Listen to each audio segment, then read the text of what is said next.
MacVoices is supported by LinkedIn Jobs. Find the right person for your business today with LinkedIn Jobs.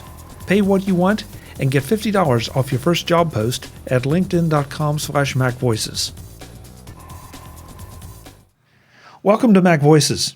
This is the talk of the Apple community, and I'm Chuck Joyner.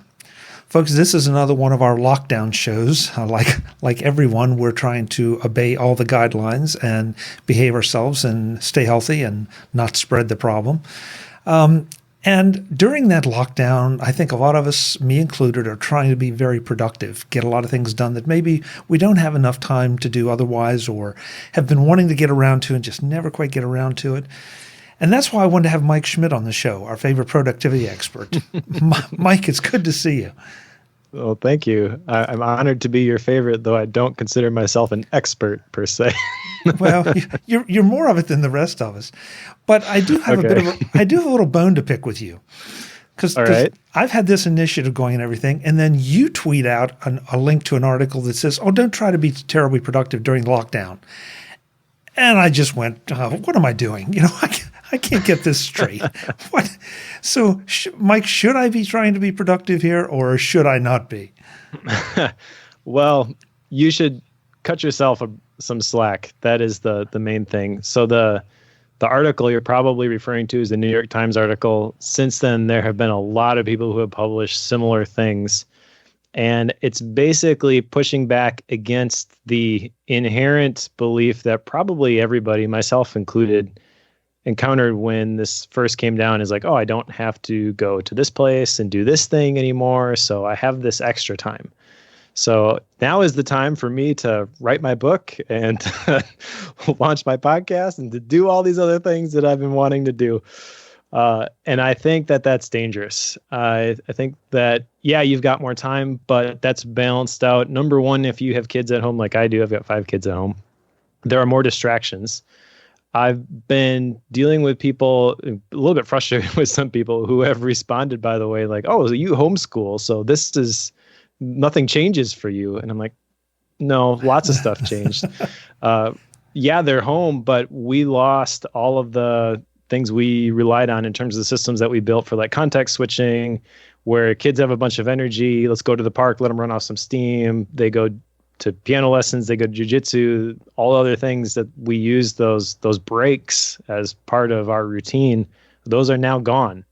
And they have to work through that just like I do by not being able to go to the gym. Like I got to figure out a new normal. So they've got to work through that. I've got to help them work through that. And in the meantime, I work from home, so I have to show up for my job and continue to work and produce things. The article is basically saying that we're all going through this emotional stuff right now. We've all got to figure things out. So you're not gonna be at 100%, even of where you were. I did a webinar yesterday actually with Sean Blanc at the Sweet Setup.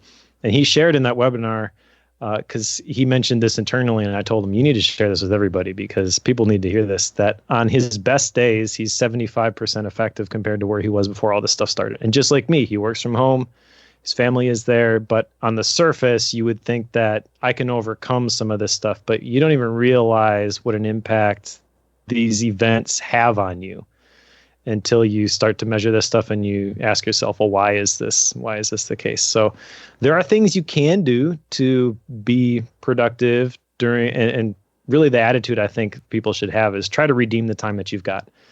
Make the best of it that you can, but don't be disappointed because you're not able to achieve all your goals in the the 6 weeks that you are, where you have more time. Okay, well, you make me feel a little better because I was talking to somebody last night and said, I thought I would have more time, and instead I seem to have less. Now, I know part of it is the fact that the job is always there, and I've worked at home before, and I know this is a danger of working at home, that unless you're very careful, you can end up spending all your time working because there's always something else to do. It's not like you get under normal circumstances where I would leave the office, drive home, and I'd leave most of it there. Not all of it, but most of it. Here, it's here, 24/7. And so there is this tendency to think, well, I can get that one more thing done. And for tell me if this is healthy or not. But with that productivity mindset, it's like I can get that much ahead on tomorrow or on this afternoon, and you don't take the breaks you should, and you don't balance things. And I don't know that this is going to be a situation where any of us are going to achieve burnout, but at the same time, it is something to be concerned about.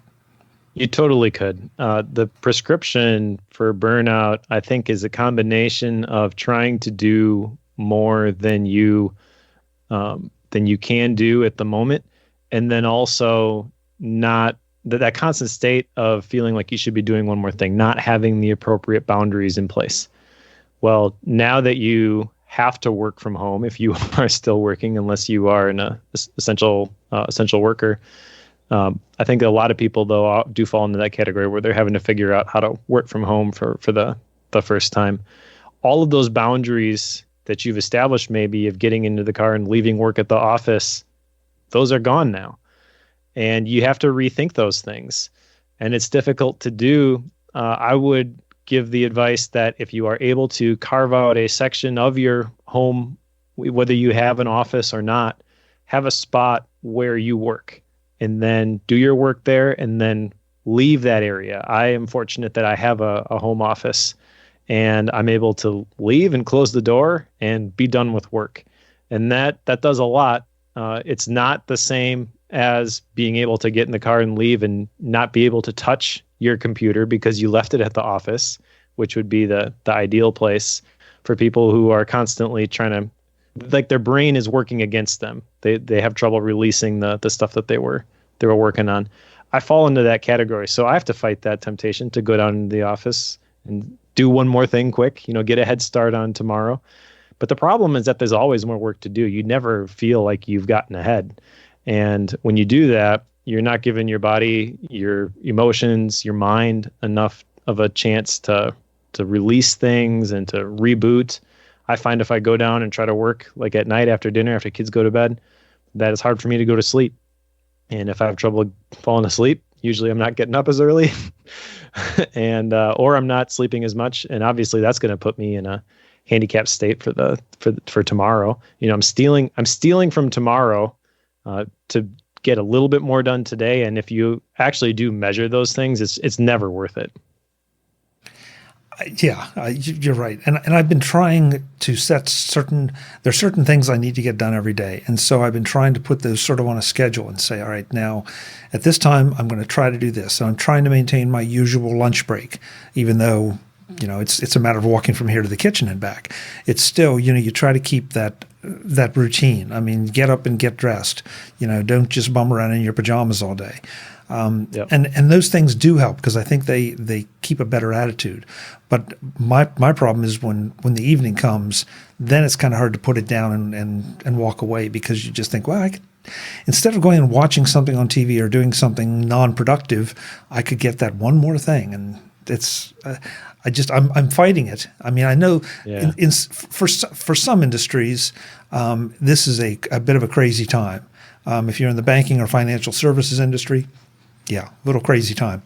And it may be appropriate that you are putting in more hours because you might, if we weren't if we weren't isolated here, then you probably would be doing it at the office. But again, you got to watch that and balance it out and just don't let yourself go overboard. Yeah, I've got a friend who is a tech person at a fairly large church, and he's working 60 hours a week because they have to figure out now how to live stream to everybody in a way that they weren't able to do before. So there are people where they are legitimately more busy. I think the majority of people probably do fall into the category where they have more time. If you are a parent, you probably don't, and that is okay. I saw something the other day that said there's two types of people who are quarantined. There's the people without kids, and they're the ones who are like, man, I have all this extra time, I can do all these other things.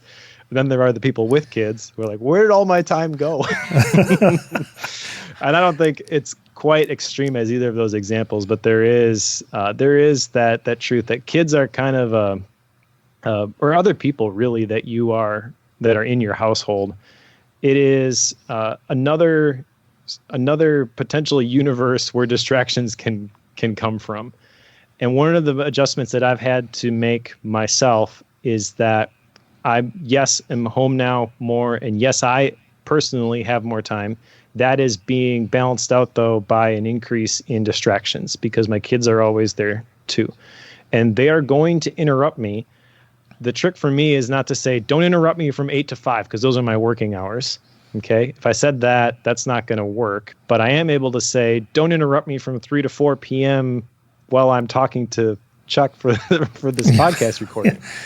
And I balance that out by saying, when I'm done, we're going to do this thing. And so I'm setting expectations of when I can be interrupted. I'm scheduling my distractions in a sense. But there are still other times when you are going to be interrupted and there's nothing you can do about it. I have a friend, Chris Bailey, who wrote a book called Hyperfocus. And in there, he has one of those productivity grids, the 2x2, square things like the urgent and important, that sort of thing. And he's got this thing with distractions where there is fun and annoying on the top. And then on the side, there's control and no control. So the distractions that you have control over, whether they are fun or annoying, you work and you plan around those so that they don't happen. But the ones that you have no control over, so if you have no control over something and it's annoying and it's interrupted you, don't get bent out of shape about it. Just deal with it and get back to what you were doing.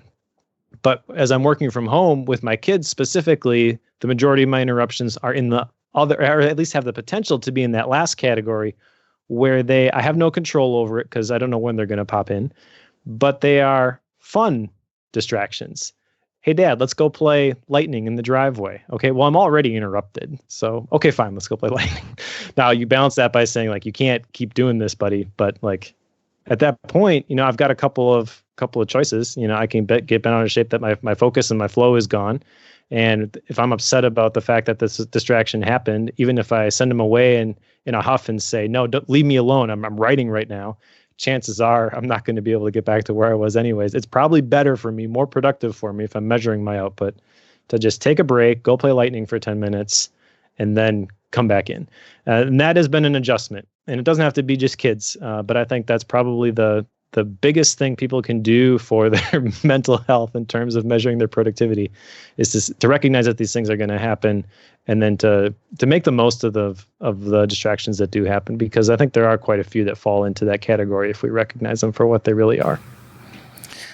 What is lightning?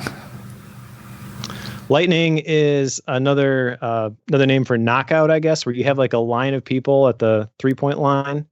And the first person will shoot, and then the second person shoots. And if the second person makes it before the first person does, that person is knocked out. When you make a shot, you pass the ball to the next person in line, you go to the end.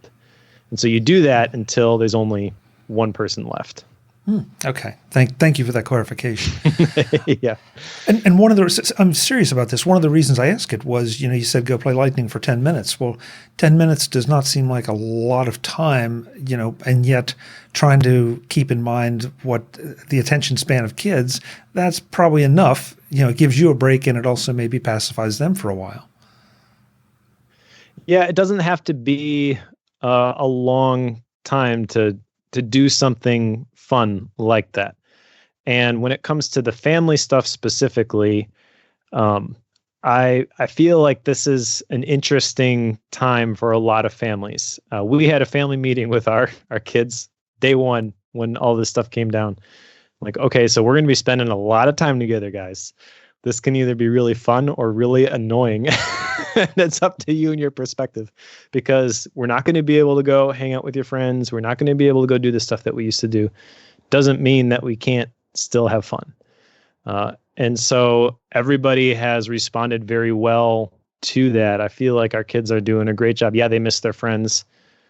Fortunately, we've got technology-based tools like this where they can connect. They do their even though we homeschool, we do a thing called classical conversations, and usually once a week they go and they have a regular school day.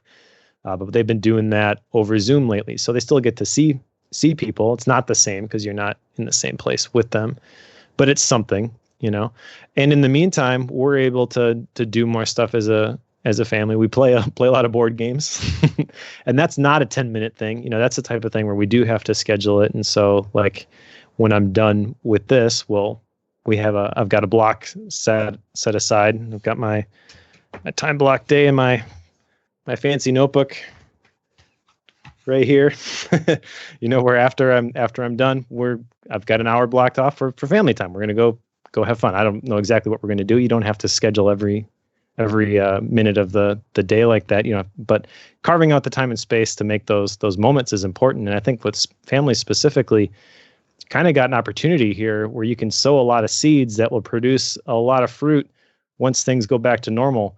A lot of people will say, I wish I had more time to spend with my family. You've got time to spend with your family now. You may have to rearrange some things in order to do that, but you have the opportunity to do that. And so that's kind of what we're trying to do, is just make the most of the time that we've got here. It doesn't have to be this negative, fearful thing. And I don't want to downplay all the stuff that is happening. There are a lot of people who are losing their jobs, and they're negatively, like, their life is very different and very difficult because of the stuff that's going on. But I can get bent out of shape about that type of stuff. And I was at the beginning, and then I realized, like, what's my deal? Like, I have no reason to be this upset because my life, like, I'm in a pretty privileged situation. My job doesn't really change, and we homeschool our kids. They're just around us all the time, and we like them. So how do we make the most of this? You know, if life gives you lemons, make lemonade. Well, there's tons of lemons laying around right now. This edition of MacVoices is supported by LinkedIn Jobs. Finding good people for your business is harder than ever, and that's why you should use LinkedIn Jobs to fill that difficult-to-fill position. LinkedIn Jobs not only gets you the candidates with the right technical skills, but also with the right soft skills, so that they match your requirements perfectly. LinkedIn is the world's largest professional network. Isn't that where you want to be looking for your next hire? Of course it is. With LinkedIn Jobs, you don't waste time interviewing people who aren't qualified or aren't what you're looking for. That's why, somewhere, a person is hired every 8 seconds with LinkedIn Jobs. Find out more about how LinkedIn Jobs can help you with your next hire at linkedin.com/MacVoices. Pay what you want and save $50 off your first job post. That's linkedin.com/MacVoices to save $50 off your first job post. Thanks to LinkedIn Jobs for their support of MacVoices. You mentioned earlier that you had done the webinar with Sean Blanc, and he felt like he was 75% as productive. And then a little later, you said something about measuring your productivity. At this stage, in this situation, Mike, do you think it's important to measure our productivity? I mean, I know we've had some of these discussions, but I'm not sure I've ever asked you that exact question. But especially now, under these changing circumstances, is it important that we try to find a way to measure our productivity, or just try to find a comfortable way to keep on going? I think if you have not been measuring your productivity, now is not the time to start, because the first thing you will notice when you start measuring, like if you do time tracking, is that how you think you are spending your time is not how you are actually spending your time.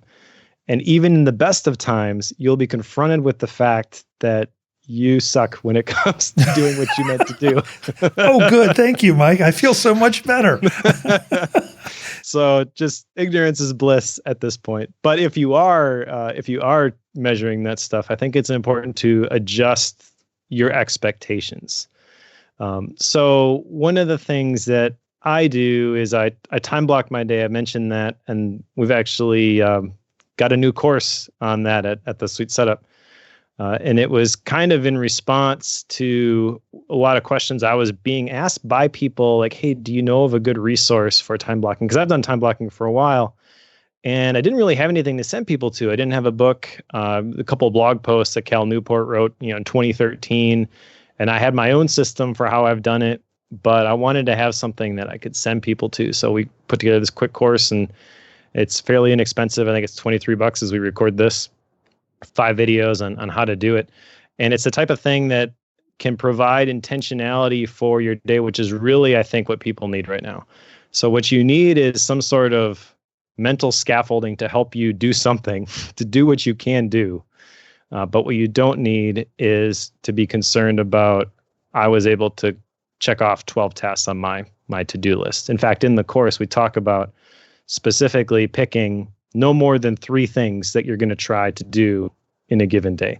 And that's not respond to 3 emails, okay? But it's 3 sizable tasks. When I time block, I set aside at least an hour for every task that I'm going to do.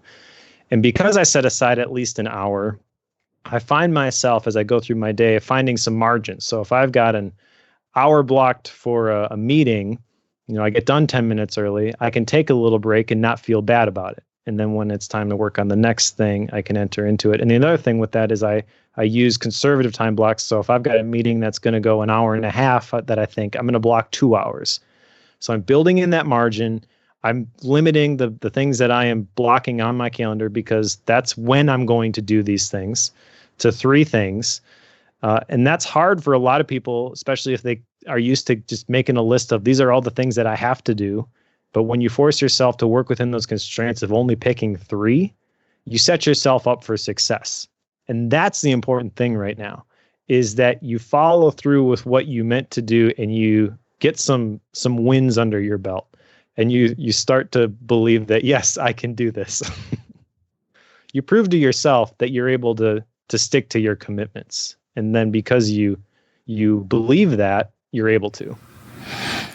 Okay, so if you're talking about time blocking, and I'm pretty sure that most of us would have a pretty good idea of what that is. And if anything I say contradicts that, then please feel free to enlighten us. But then I know we've talked about the Pomodoro method, which is something that I practice and I find very useful. So do you fit the Pomodoro method inside those time blocks? You could. I think the Pomodoro method is not as necessary once you get into the habit of time blocking. The time blocking, what it does, and the reason I like time blocking is I'll plan out my day, like 5 minutes is all that it takes, usually right before I go to bed. And then that allows me to, when I wake up in the morning, hit the ground running, because I have already thought through, of all the things that I can do today, what's the most important thing for me to be doing at any given moment. So when 8 o'clock rolls around, I just look at my plan and I follow that plan. And because it's put together very quickly, when things change, I don't feel so bad about it. Because that's the other thing with time blocking is you may have put a ton of effort into your perfectly planned day. It's not going according to your plan. Regardless of how good your plan is, there is no way that is going to be 100% accurate. Which in the webinar, actually, there was somebody who asked, because we were talking about time blocking and how your task list, that's what you need to do. And then your calendar, basically, that's when you're going to do it. Everything you've got to do has to be done within the context of time. So you have to block off the time in order to do those things, in order for those things to get done. It's just a fact of life. So someone was saying, well, should I put times for all of the tasks in my task list then? And I'm absolutely not, because if you assign time to all 1,000 things in your OmniFocus database, and then you have one thing that doesn't go according to plan, you now have to update all of those. You have to push all of those things back, basically. So I find that I time block my day, and Dwight Eisenhower is the one who said that plans are worthless, but planning is everything. 100% agree with that, because what it provides that intentionality. But then when something happens or something takes longer than I thought, I'll make a note of that. So if I'm editing a video, for example, and I budgeted an hour and it takes 2 hours, I recognize that. And next time I block time to edit a video, I'm going to block off 2 hours, not just 1 hour. I'm not going to create this optimistic time budget and then not be able to live up to it. The goal is to make something conservative, and then I can follow that. But then when it gets blown up, don't get bent out of shape about it, because it was just something I whipped together in 5 minutes. So I like the idea that you're not just adding the pressure to yourself. That and Eisenhower's quote's a good one. You're thinking about it, but if the one linchpin comes out, then the whole thing falls apart, and then now you feel like a failure, and that's not something any of us need right now. Yeah, and so the Pomodoro method would be kind of an alternate, I think, to time blocking. In essence, the Pomodoro method is time blocking. It's just you're working for 25 minutes and you take a 5-minute break, and time blocking is building in more margin because, at least if you do it the way I do it, you're working in 1-hour chunks. So you could use a Pomodoro timer to start a time block and crank on it, and then you get done with it, do another one. But I don't personally do that because I find that just having the time block created, that's all my brain needs to be like, okay, it's time to write, because that's what's on my plan. And that's really the goal of the Pomodoro method too. It's telling your brain, okay, all you've got to do for the next 25 minutes is think about this one thing. Nothing else matters. Just do this one thing. And you don't have to do it very long, because in 25 minutes, timer's going to be up and you're going to be able to take a break. And then you can do whatever the heck you want. Yeah, I guess maybe, to be fair, I probably end up practicing my own version of the Pomodoro method, because I will set that 20, 25-minute timer, whatever. And for me, that's okay. I'm going to focus on this. And I'm not going to, when the email chimes or the little thing pops up or whatever happens, short of a phone call coming in, I'm not going to look at anything else. And if I try to do that for an hour, I'm probably going to fail, because, there may be something that is a little more urgent. But I kind of feel like, again, short of the phone ringing, that there's very little that can happen in 25, 30 minutes that is going to put me behind the 8 ball.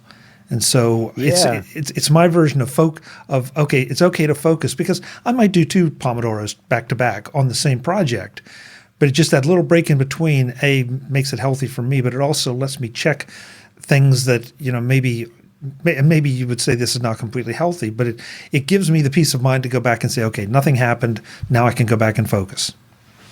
Exactly. And I think the Pomodoro method is probably more useful when you have more structure. So unless something, like you said, is really important, you get a phone call, then you're going to interrupt your Pomodoro. The problem for me is I could set my Pomodoro and I don't know when the interruption is coming. I don't know when the kid's going to bang on the door. So in terms of blocking out everything and just doing one thing right now, the Pomodoro is not something that I would recommend to somebody in my situation. But 100% agree with the application of intention for the hours that you have available to you. Related to that, I would just encourage people to be willing to redefine what is important right now. It's kind of what I've done with the interruptions with my kids. I'm basically saying, if you're listening to this, that those interruptions are more important than the work that I'm doing. Sounds kind of blasphemous, right? Because I'm not getting paid to play with my kids. But we have to recognize that this is a new normal. Nothing is as it was 4 weeks ago. And we're all trying to figure this out. And if you try to live up to a standard that was set prior to everything changing, you're kind of setting yourself up for disappointment. So the healthier approach is to say, okay, this is what I've got to work with. What's the best way to maximize my productivity given these circumstances? And it is going to be different than probably what you were doing before. So just look at all your systems, look at where all the points of friction are coming in, devise systems to eliminate that friction wherever possible, and do the best you can, but also don't get bent out of shape when it's not up to your previous standard. I think you make a great point there that we all need to look at and realize that maybe that the objectives we used to wake up at 6 a.m. with, those same objectives may not be, at least in the same order. They may still be there, or there may be brand new ones. And like you said, trying to entertain the kids, and not from the standpoint of just having them be happy, but getting them through this, because this, I can't speak for how a kid's mind works, and depending on what age we're talking about, but this can be a little bit of a traumatic thing. Because now they're not getting to see their friends, and you're constantly saying, no, don't touch this, don't touch that. And, and it's interesting to hear you talk about, the distractions for you. I'm so glad you've been able to integrate them, because I short of phone calls, I have no distractions because I don't have any kids. So I find that that's almost dangerous in a different way, because I don't get distracted, and all of a sudden 2 hours have disappeared into a project, which is great for getting it done, but it also means maybe I'm not taking care of myself the way I should be.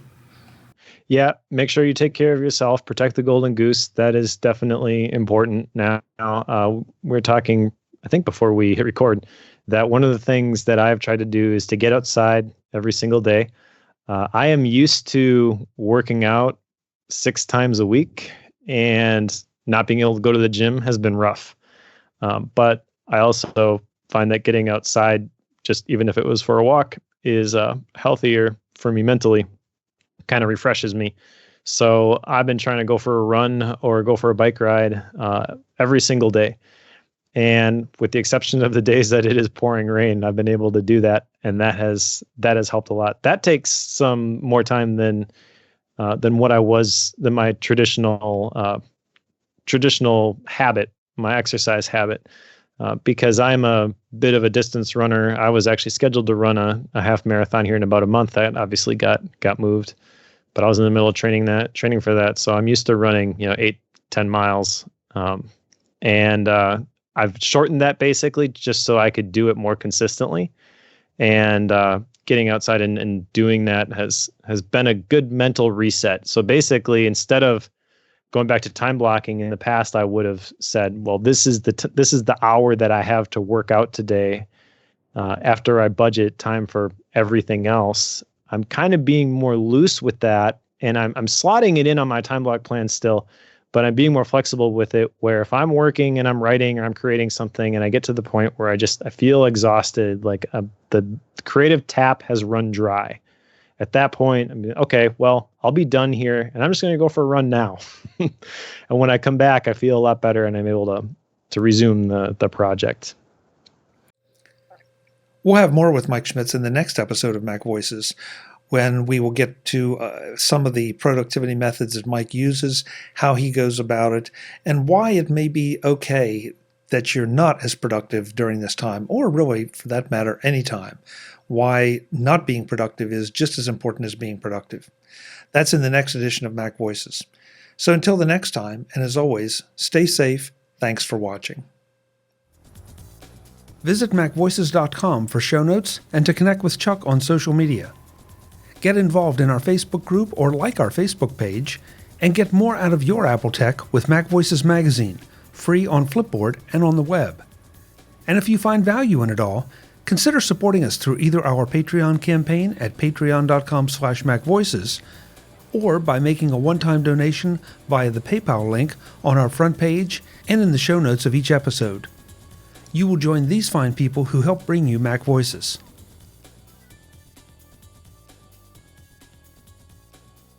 Advertising handled by Backbeat Media at backbeatmedia.com.